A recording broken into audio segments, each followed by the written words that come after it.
గురుగారు చెప్పిందే కరెక్ట్, మనం ఆపరేషన్ చేసుకున్నాం, నేను నిన్ను ముట్టుకోను.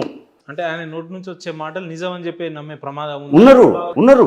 ఇప్పుడు చాలా మంది ఉన్నారు కదా, ఆయన గుడ్డిగా బ్రహ్మలో పడిపోయిన చాలా మంది ఉన్నారు. అలాంటి వాళ్ళు ఏం చేస్తారు, ఇప్పుడు భార్య ఉంది, ఆపరేషన్ అయిపోయిందండి, నేను మిమ్మల్ని మనం సపరేట్గా ఉన్నాము అంటే ఒకే ఇంట్లో ఉంటారు. అప్పుడు ఈయన పరిస్థితి ఏంది, బయటికి వెళ్తాడు ఆయన. అంటే ఇలాంటి సందేశాలా మీరు ఇచ్చేది ఒక మత పెద్దల?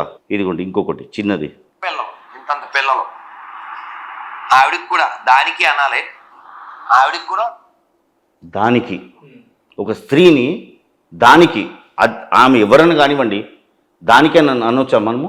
సంస్కారం లేనివాడు కూడా అన్నాడు. 40 పైన ఉంటాయి. ముగ్గురు పిల్లల్ని చంపేసి ఏదో రంకు వ్యవహారం చేద్దాం అనుకుంది, సింక్ అవ్వలేదు. ఈ స్త్రీ చెడిపోవడానికి కారణం, ముగ్గురు పిల్లల్ని చంపేయాలన్నంత క్రూర ఆలోచన రావడానికి కారణం మన వాడు ఎవడో కాకినాడ, నా పిల్లలు ఈ పోటీ ప్రపంచంతో పోటీ పడలేకపోతున్నారు, 2 పిల్లలు తాళ్ళు కట్టేసి బకెట్లో నీళ్ళు నింపి చంపేశారు. ఇది పిల్లలు నేర్పించే పాఠమా?